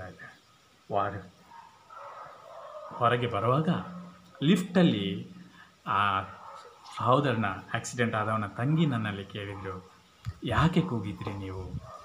ನನ್ನ ಅಣ್ಣನ ತಮ್ಮನ, ನನಗೆ ಈಗ ಸ್ಪಷ್ಟವಾಗಿ ನೆನಪಿಲ್ಲ, ಸುಮಾರು 6-7 ವರ್ಷ ಹಿಂದೆ ನಡೆದ ಘಟನೆ ಇದು. ಅಣ್ಣ ಅಂತ ಅನ್ನಿಸ್ತದೆ, ತೀರಿ ಹೋಗುತ್ತಾನ, ಅದಕ್ಕೆ ನೀವು ಕೂಗಿದ್ರಾ ಅಂತ ನನ್ನಲ್ಲಿ ಕೇಳಿದ್ರು. ಅದಕ್ಕೆ ನಾನು ಹೇಳಿದೆ, ತಂಗಿ ಅದಕ್ಕೆ ಕೂಗಿದ್ದಲ್ಲ, ನನಗೇನು ಪ್ರಾರ್ಥನೆ ಮಾಡೋದಂತ ನನಗೆ ಗೊತ್ತಾಗಿಲ್ಲ. ಬರೀ ದೇವರಲ್ಲಿ, ದೇವ ಏನು ಪ್ರಾರ್ಥನೆ ಮಾಡೋದಂತ ಗೊತ್ತಿಲ್ಲ, ನೆರವುಗುವಂತ ಪ್ರಾರ್ಥನೆ ಮಾಡಿದೆ. ನಿನ್ನ ಅಣ್ಣ ಸಾಯ್ತಾನ ಬದುಕ್ತಾನ ನನಗೆ ಗೊತ್ತಿಲ್ಲ ತಂಗಿ, ಆದರೆ ದೇವರಿದ್ದಾರೆ. ನಾನು ಗುಣಪಡಿಸುವವನಲ್ಲ, ನನ್ನಲ್ಲಿ ಏನೂ ಇಲ್ಲ, ದೇವರು ಮಾತ್ರ ಇರುವವರು, ಆ ದೇವರಲ್ಲಿ ನಂಬು ಅಂತ ನಾನು ವಾಪಸ್ ಬರುವಾಗ ಅಲ್ಲಿ ಕೆಳಗೆ ತುಂಬ ಅವನ ಕುಟುಂಬದಿಂದ ತುಂಬ ಮಂದಿ ಅಲ್ಲಿ ಇದ್ದರು. ಪ್ರಿಯರೇ, ಅವರು ನನ್ನಲ್ಲಿ ಹೇಳಿದ್ದು ಏನಂದರೆ, ಯುವಕನಿಗೆ ಆಕ್ಸಿಡೆಂಟ್ ಆಗುವಾಗ ಅವರು ಆಸ್ಪತ್ರೆಗೆ ಕರ್ಕೊಂಡು ಬಂದರು. ಆಸ್ಪತ್ರೆಗೆ ಕರೆದುಕೊಂಡು ಹೋಗುವಾಗ ಡಾಕ್ಟ್ರುಗಳು ಹೇಳಿದರು, ಇವನು ಬದುಕುವುದಿಲ್ಲ ಅಂತ ಹೇಳುವಾಗ ಆ ವ್ಯಕ್ತಿಯ ಸಂಬಂಧಿಕರು ಈ ತಂದೆ ತಾಯಿಗಳಿಗೆ ಹೇಳಿದ ಮಾತು, ಯಾರು ಹೇಳಿದ್ದನ್ನು ನಂಬಬೇಡಿ, ಡಾಕ್ಟ್ರುಗಳು ಹೇಳುವುದನ್ನು ನಂಬಬೇಡ್ರಿ, ನೀವು ಫಾದರನ್ನು ಕರೆಸಿ ಪ್ರಾರ್ಥನೆ ಮಾಡಿಸಿ. ಪ್ರಿಯರು, ಅವರು ನನಗೆ ಹೇಳಿದರು ಇನ್ನೊಂದು ಘಟನೆಯನ್ನು. ಅವರು ಹೇಳಿದರು, ಈ ಯುವಕನು ಡಾಕ್ಟರ್ ಸತ್ತು ಹೋಗಿದೆ ಅಂತ ಹೇಳಿದ್ದರು. ನಂತರ ಬಟ್ಟೆ ಹಾಕಿ, ಶವದ ಮೇಲೆ ಹೇಗೆ ಬಟ್ಟೆ ಹಾಕ್ತಾರಲ್ಲ ಹಾಗೆ ಬಟ್ಟೆ ಹಾಕಿ ಅಲ್ಲಿ ಹೋಗ್ತಿರ್ಬೇಕಾದ್ರೆ ಆಚೆ ಕಡೆಯಿಂದ ಬರೋ ಇನ್ನೊಂದು ಡಾಕ್ಟ್ರ್ ನೋಡಿಕೊಂಡು, ಇಲ್ಲಿ ಅವರ ಕೈಲಿ ಇರುವುದರಿಂದ ಇಲ್ಲಿ ಇದು ಮಾಡುವಾಗ ಸ್ವಲ್ಪ ಅಲ್ಲಿ ಅಲುಗಾಡಿದ ಹಾಗೆ ಆಯಿತು. ಅದಕ್ಕೆ ಪುನಃ ಆ ಡಾಕ್ಟ್ರು, ಇಲ್ಲ ಇವನಲ್ಲಿ ಜೀವವಿದೆ ಅಂತ ಹೇಳಿಕೊಂಡು ಪುನಃ ಕರ್ಕೊಂಡು ಹೋಗಿ ಪುನಃ ಪ್ರೊಸೀಜರನ್ನು ಸ್ಟಾರ್ಟ್ ಮಾಡಿದರು. ಪ್ರಿಯರು, ಇದು ನಾನು ನನ್ನ ಕಣ್ಣಲ್ಲಿ ಕಂಡಿಲ್ಲ, ಆದರೆ ಅವರು ಹೇಳಿದ್ದನ್ನು ನಾನು ನಿಮಗೆ ಹೇಳ್ತಾ ಇದ್ದೇನೆ. ನನ್ನ ಕಣ್ಣಲ್ಲಿ ಕಂಡದ್ದು ಆ ICUಯಲ್ಲಿ ಅದ ಸ್ಥಿತಿಯನ್ನು ನನ್ನಲ್ಲಿ ಕೇಳಿ ಹೇಗಿದ್ದ ಅಂತ ನಾನು ನಿಮಗೆ ಹೇಳ್ತೇನೆ. ಆದರೆ ಇದು ಅವರು ನನಗೆ ಹೇಳಿತ್ತು, ಹೀಗೆ ನಡೆಯಿತು ಎಂಬುದಾಗಿ. ನಂತರ ಅವನನ್ನು ಪುನಃ ಆಸ್ಪತ್ರೆಗೆ ಪುನಃ ವಾಪಸ್ ಕರ್ಕೊಂಡು ಹೋಗಿ ಈ ಎಲ್ಲ ಪ್ರೊಸೀಜರ್ ಡಯಾಲಿಸಿಸ್ ಎಲ್ಲ ನಡೀತಿದೆ ಅಂತೆಲ್ಲ ಹೇಳಿದರು. ನಾನು ಅವರಲ್ಲಿ ಆ ಸಹೋದರಲ್ಲಿ ಹೇಳಿದ ಮಾತನ್ನೇ ಹೇಳಿದೆ, ನೋಡಿ, ನಿಮ್ಮ ವಿಶ್ವಾಸ, ನಿಮ್ಮ ಪ್ರಾರ್ಥನೆ ದೇವರು, ನಾನು ಬರೀ ದೇವರ ಸೇವಕನಾಗಿ ಇಲ್ಲಿ ಬಂದಿದ್ದೇನೆ, ಗುಣಪಡಿಸುವವನು ನಾನಲ್ಲ, ಗುಣಪಡಿಸುವವನು ದೇವನು. ನೀವೇನು ನಂಬುತ್ತೀರೋ, ನೀವೇನು ವಿಶ್ವಾಸ ಇಡುತ್ತೀರೋ ಅದು ನಿಮ್ಮ ಮತ್ತು ದೇವರ ನಡುವಿನ ಸಂಬಂಧ ಅಂತ ಹೇಳಿಕೊಂಡು ನಾನು ಬಂದೆ. ಕ್ರಿಸ್ಮಸ್ ಆಯಿತು. 25ನೇ ತಾರೀಕಿನಂದೇ ನಮಗೆ ಜಾರ್ಖಂಡಿಗೆ ಹೋಗಲಿಕ್ಕೆ, ನನ್ನ ಮಿಸಸ್ಸೂರು ಜಾರ್ಖಂಡ್, ವಾಡಿಯಿಂದ ನಮಗೆ ಟ್ರೈನ್. ಗುಲ್ಬರ್ಗದಲ್ಲಿ ಪೂಜೆಗೆ ನಮಗೆ ನಿಲ್ಲಕ್ಕೆ ಆಗಿಲ್ಲ, ಯಾಕಂದರೆ ಗುಲ್ಬರ್ಗದಲ್ಲಿ ಪೂಜೆಗೆ ಇದ್ದರೆ ನಮಗೆ ಟ್ರೈನ್ ಸಿಗುತ್ತಿಲ್ಲ. ಅದು ವಾರಕ್ಕೆ ಒಂದು ಟ್ರೈನ್. ಒಂದು ವೇಳೆ ಆ ಟ್ರೈನ್ ತಪ್ಪಿದರೆ ನಾವು ಇನ್ನೊಂದು ವಾರಕ್ಕೆ ಕಾಯಬೇಕು. ಆದ್ದರಿಂದ ನಾವು ವಾಡಿಯಲ್ಲಿ, ಅಲ್ಲಿ ಫಾದರ್ ಜಾರ್ಜ್ ಲೋಬೋ ಅಂತ ಇದ್ದರು, ವಾಡಿಯಲ್ಲಿ ಬಲಿಪೂಜೆ. ಫಾದರ್ ಆಸ್ಟಿನ್ ಡಿಸೋಜ, ನಿಮಗೆ ಸಾಕಷ್ಟು ಮಂದಿಗೆ ಮಂಗಳೂರಿನವರಿಗೆ ಗೊತ್ತಿರ್ಬೋದು. ಫಾದರ್ ಆಸ್ಟಿನ್ ಕ್ರಿಸ್ಮಸ್ ಬಲಿಪೂಜೆಯನ್ನು ಅಲ್ಲಿ ಅರ್ಪಿಸಿದ್ರು. ಅಲ್ಲಿ ಅವರು ಸಂದೇಶವನ್ನು ಕೊಟ್ಟಿದ್ದು ನನಗೆ ಇನ್ನೂ ನೆನಪಿದೆ. ಆಯಿತು, ಅದೆಲ್ಲ ಹಾಗೆ ನಾವು ಪೂಜೆ ಆದಮೇಲೆ ಕೂಡ ಸಾಕಷ್ಟು ಅಲ್ಲಿರುವ ರೋಗಿಗಳಿಗೆಲ್ಲ ಪ್ರಾರ್ಥನೆ ಮಾಡುವಂಥ ಫಾದರ್ ಜಾರ್ಜ್ ನನಗೆ ಹೇಳಿದ್ದು.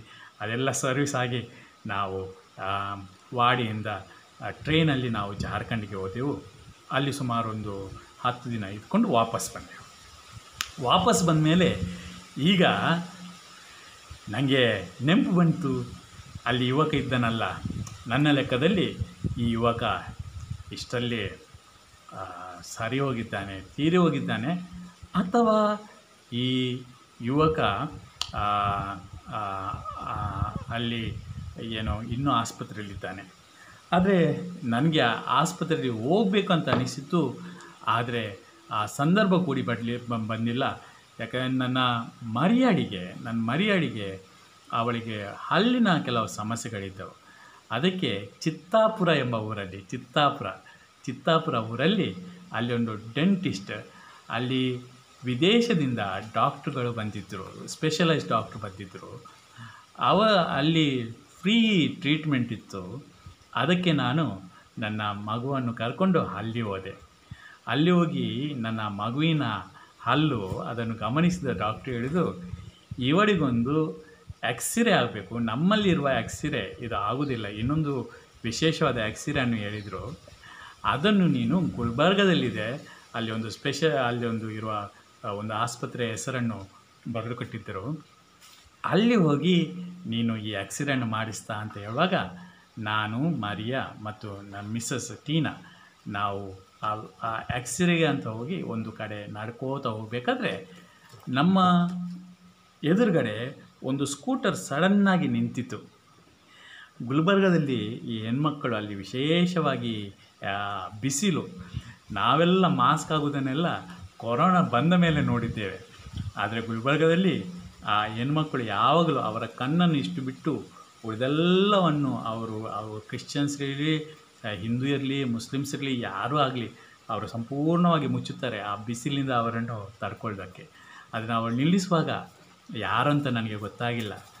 ನಂತರ ನಿಲ್ಲಿಸಿ ಹೇಳಿದರು, ಬ್ರದರ್ ಪರಿಚಯ ಆಯಿತಾ? ನಾನು ಹೇಳಿದೆ ಇಲ್ಲ. ಅವ್ರು ಮಾಸ್ಕನ್ನು ತೆಗೆದರು. ನಂತರ ಹೇಳಿದರು, ನೀವು ನನ್ನ ಅಣ್ಣನಿಗೆ ಆಸ್ಪತ್ರೆಗೆ ಪ್ರಾರ್ಥನೆ ಮಾಡಲಿಕ್ಕೆ ಬಂದಿದ್ರಲ್ಲ. ನಾನು ಹೇಳಿದೆ, ಹೌದು, ಹೇಗಿದ್ದಾನೆ ಅವ? ನನಗೆ ಗೊತ್ತು, ನನಗೆ ಉತ್ತರ, ಬ್ರದರ್ ದೇವರವರನ್ನು ಕರೆದಿದ್ದಾರೆ ಎಂಬುದಾಗಿ ಉತ್ತರ. ಇಲ್ಲ, ಇನ್ನೂ ಆಸ್ಪತ್ರೆಯಲ್ಲಿ ನರಳ್ತಾನೆ ಎಂಬ ಉತ್ತರ ಅದು ನನ್ನ ಮನಸ್ಸಲ್ಲಿ ನನಗೆ ಗೊತ್ತಿದೆ. ಆದರೆ ಕೇಳಿದೆ, ಹೇಗಿದ್ದಾನೆ? ಬ್ರದರ್ ಸಂಪೂರ್ಣವಾಗಿ ಸರಿ ಇದ್ದಾನೆ, ಮನೆಯಲ್ಲಿದ್ದಾನೆ, ಆರಾಮಾಗಿದ್ದಾನೆ. ನಂಬಲಿಕ್ಕೆ ಆಗಿಲ್ಲ ಪ್ರಿಯರೇ. ನಾನು ಆಶ್ಚರ್ಯಪಟ್ಟೆ. ನಾನು ನನ್ನ ಕಣ್ಣಲ್ಲಿ ಇನ್ನೂ ಹೋಗಿದೆ, ಇದರಲ್ಲಿ ಏನು ಜೀವ ಇಲ್ಲ ಅಂತ ನಾನು ಏನು ಯೋಚನೆ ಮಾಡ್ತಿದ್ದೆ. ಆದರೆ ದೇವರು ಅವನಿಗೆ ಪುನಃ ಗುಣಪಡಿಸುವ ಶಕ್ತಿಯಿಂದ ಮುಟ್ಟಿ ಬದುಕುವ ಭಾಗ್ಯವನ್ನು ಕೊಟ್ಟಿದ್ದರು. ಪ್ರಿಯರೇ, ಹಲವಾರು ವಿಚಾರಗಳು ನಮಗೆ ಏನು ಅಂತ ಗೊತ್ತಿಲ್ಲ. ಅದಕ್ಕೆ ದೇವರು ಸರ್ವಜ್ಞಾನಿ, ನಾವು ಅಲ್ಪಜ್ಞಾನಿಗಳು. ದೇವರು ಯಾರನ್ನು ಗುಣಪಡಿಸುತ್ತಾರೆ, ಯಾರನ್ನು ಗುಣಪಡಿಸುವುದಿಲ್ಲ. ಯಾರಿಗೆ ಈ ಕ್ಷಣದಲ್ಲಿ ಮೃತ್ಯು ಆಶೀರ್ವಾದ, ಯಾರಿಗೆ ಈ ಮನುಷ್ಯ ಇನ್ನೂ ಮೃತ್ಯುವಿಗೆ ಸಿದ್ಧವಾಗಿಲ್ಲ, ಇನ್ನೂ ಅವನು ಈ ಭೂಮಿಯ ಮೇಲೆ ಇದ್ದುಕೊಂಡು ನಂತರ ಕರೆಯುತ್ತೇನೆ. ಯಾರಿಗೆ ಬದುಕೊಂದು ಆಶೀರ್ವಾದ, ಯಾರಿಗೆ ಈ ಕ್ಷಣದಲ್ಲಿ ಮೃತ್ಯೊಂದು ಆಶೀರ್ವಾದ. ಇದೆಲ್ಲ ಸರ್ವಜ್ಞಾನಿಯಾದ ದೇವರಿಗೆ ಗೊತ್ತಿರುವ ವಿಚಾರಗಳು ಪ್ರಿಯರೇ. ನಮಗೆ ಗೊತ್ತಿರುವುದು ಸ್ವಲ್ಪ ಸ್ವಲ್ಪ ಮಾತ್ರ. ಆದ್ದರಿಂದ ದೇವ ಚಿತ್ತಕ್ಕೆ ಶರಣಾಗುವುದು ನಮಗೆ ಗೊತ್ತಿರಬೇಕಾದ ವಿಚಾರಗಳು. ವಿಶೇಷವಾಗಿ ಸೇವೆಯಲ್ಲಿರುವ ನಾವು ದೈವಜ್ಞಾನ ಪಡೆದುಕೊಳ್ಳುವುದರಲ್ಲಿ ಸಾಕಷ್ಟು ಆಸಕ್ತಿಯನ್ನು ಹೊಂದುವುದು. ನಮ್ಮ ಮಾತ್ರ ಜ್ಞಾನವಲ್ಲ, ಬೇರೆಯವರ ಜ್ಞಾನ, ಬೇರೆಯವರು ಕಲಿತು, ಬೇರೆಯವರು ಬರೆದದನ್ನು ಓದುವುದು, ಬೇರೆಯವರ ಅನುಭವಗಳೊಂದಿಗೆ ಕಲಿತುಕೊಳ್ಳುವುದು, ಇದೆಲ್ಲ ನಾವು ಮಾಡಬೇಕಾಗಿದೆ. ಯಾಕಂದರೆ ದೇವರು ಸಮುದಾಯದಲ್ಲಿ ಇದ್ದಾರೆ. ವಿಧ ದೇವ ಸೇವಕರುಗಳ ಅನುಭವಗಳು ಬೇರೆ ಬೇರೆ. ಇವನ್ನೆಲ್ಲ ನಾವು ಗಮನಿಸಬೇಕು. ಇದನ್ನೆಲ್ಲ ಪ್ರಾರ್ಥನೆಯೊಂದಿಗೆ ದೇವರಲ್ಲಿ ಸಂಭಾಷಣೆಯನ್ನು ನಡೆಸಿಕೊಂಡು ಒಂದು ಉತ್ತರವನ್ನು ನಾವು ದೇವರಿಂದ ಕಂಡುಹಿಡಿಯಬೇಕು. ಇದೆಲ್ಲ ಇರುವಾಗ ನಾವು ಗೊಂದಲಕ್ಕೆ ಈಡಾಗುವುದಿಲ್ಲ, ನಮ್ಮ ಜನರನ್ನು ನಾವು ಗೊಂದಲಕ್ಕೆ ದೂಡುವುದಿಲ್ಲ. ಆದ್ದರಿಂದ ಅಂಥ ಜ್ಞಾನವನ್ನು ದೇವರು ನಮ್ಮೆಲ್ಲರಿಗೆ ಕರುಣಿಸಲಿ. ಆದರೆ ಒಂದು ಮಾತಂತೂ ಸ್ಪಷ್ಟ, ಯಾರ ಬಳಿ ಹೋಗಿ ಕೂಡ ನಾವು ಎರಡನ್ನು ಖಂಡಿತವಾಗಿ ಪ್ರಾರ್ಥನೆ ಮಾಡಬಹುದು. ಒಂದು, ಪಶ್ಚಾತ್ತಾಪ ಹೊಂದಿ ಪಾಪಕ್ಕೆ ವಿಮುಖನಾಗಿ ದೇವನಿಗೆ ಅಭಿಮುಖನಾಗುವ ವರದಾನ. ಇನ್ನೊಂದು, ದೇವ ಗುಣಪಡಿಸು ಎಂಬ ವರದಾನ.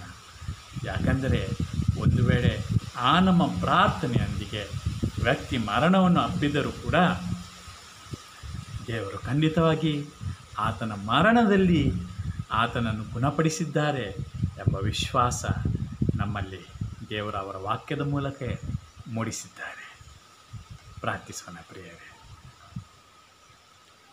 ನಮ್ಮಲ್ಲಿ ದೇವರು ಕೊಟ್ಟ ದೈವಜ್ಞಾನಕ್ಕಾಗಿ ದೇವರಿಗೆ ಸ್ತೋತ್ರ ಸಲ್ಲಿಸೋಣ. ಪವಿತ್ರ ಪುಸ್ತಕಕ್ಕಾಗಿ ಸ್ತೋತ್ರ ಸಲ್ಲಿಸ್ತೇನೆ. ಇದನ್ನು ಓದುವ ಭಾಗ್ಯ ನಮಗೆ ಕೊಟ್ಟದಾಗಿ ಸ್ತೋತ್ರ ಸಲ್ಲಿಸೋಣ. ಪವಿತ್ರಾತ್ಮರು ಪ್ರಕಟಪಡಿಸುತ್ತಿರುವ ವಿಚಾರಗಳಿಗೆ ಆ, ದೇವರಿಗೆ ಸ್ತೋತ್ರ ಸಲ್ಲಿಸೋಣ. ನಮಗೆ ಇವತ್ತು ಗೊತ್ತಿರುವುದನ್ನು ದೇವರಿಗೆ ಸ್ತೋತ್ರ ಸಲ್ಲಿಸೋಣ.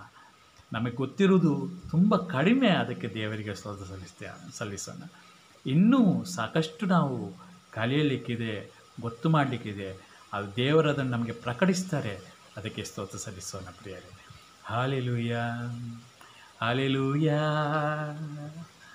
ರುವಾಶಿಗಿರ್ನರಿಯಾ ರಿ ರಿ ರಿ ರಿ ರಿ, ರುವಾಶಿಗಿರ್ನರಿಯಾ ರ ರ ರ, ರುವಾಶಿಗಿರ್ನರಿಯಾ ರ ನರಿಯಾ, ರುವಾರ ರುವಾರ.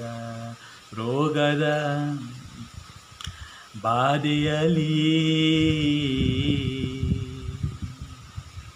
ಕಷ್ಟದ ವೇಳೆಯಲಿ,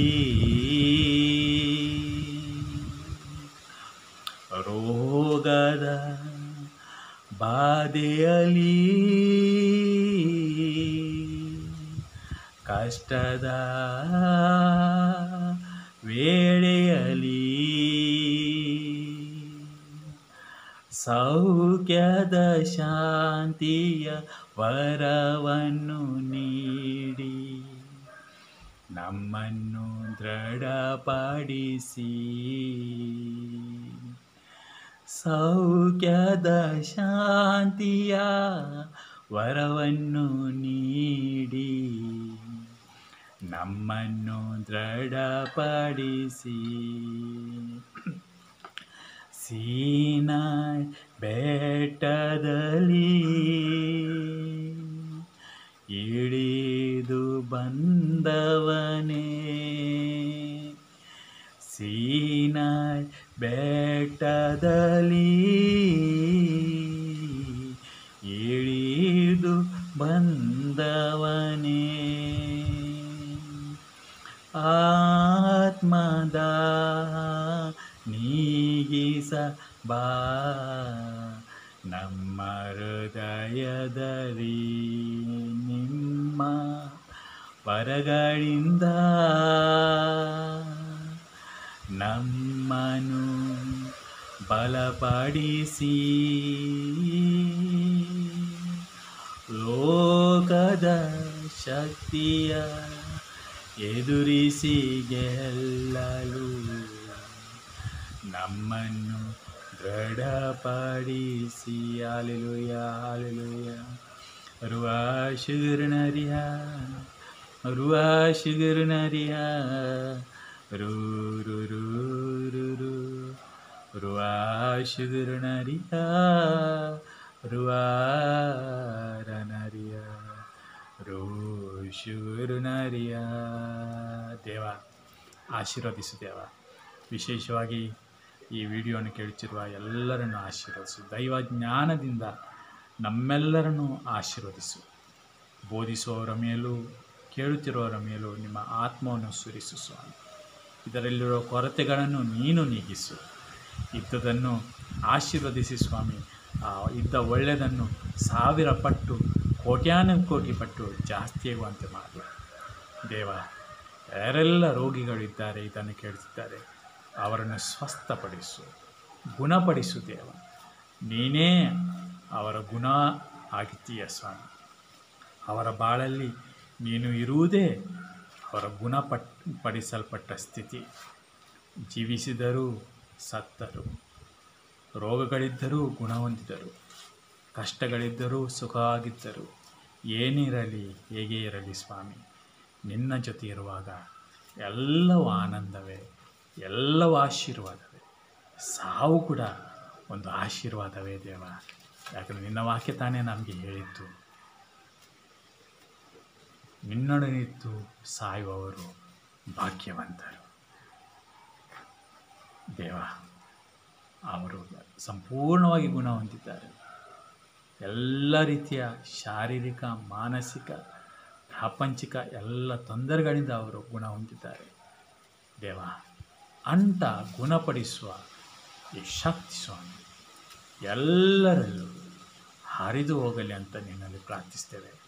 ಎಲ್ಲರಿಗೆ ಆ ಶಕ್ತಿ ಮುಟ್ಟಲಿ ಅಂತ ನಿನ್ನಲ್ಲಿ ಪ್ರಾರ್ಥಿಸ್ತೇವೆ. ನಜರೇತಿನ ಯೇಸುವಿನ ನಾಮದಲ್ಲಿ ಪ್ರಾರ್ಥಿಸಿದ್ದೇವೆ ತಂದೆಯೇ, ಆಮೇನ್. ನಮ್ಮ ಮರಿಯ ವರಪ್ರಸಾದ ಪುಣ್ಯ, ಪ್ರಭು ನಿಮ್ಮೊಡನಿದ್ದಾರೆ, ಸ್ತ್ರೀಯರಲ್ಲಿ ನೀವು ಧನ್ಯರು ಮತ್ತು ನಿಮ್ಮ ಉದರದ ಫಲವಾದ ಯೇಸು ಧನ್ಯರು. ಸಂತ ಮರಿಯ ದೇವಮಾತೆಯೇ, ಪಾಪಿಗಳಾಗಿರೋ ನಮಗಾಗಿ ಈಗಲೂ ನಮ್ಮ ಮರಣದ ಸಮಯದಲ್ಲೂ ಪ್ರಾರ್ಥಿಸಿರಿ, ಆಮೇಲೆ. ಪಿತನಿಗೂ ಸುತನಿಗೂ ಪವಿತ್ರಾತ್ಮರಿಗೂ ಮಹಿಮೆ ಆಗಲಿ, ಆದಿಯಲ್ಲಿದ್ದಂತೆ ಈಗಲೂ ಯಾವಾಗಲೂ ಯುಗಗಾಂತರಕ್ಕೂ, ಆಮೇಲೆ. ಜೈ ಕ್ರಿಸ್ತ್. ದೇವರು ನಮ್ಮೆಲ್ಲರನ್ನು ಆಶೀರ್ವದಿಸಲಿ, ಆಮೇಲೆ.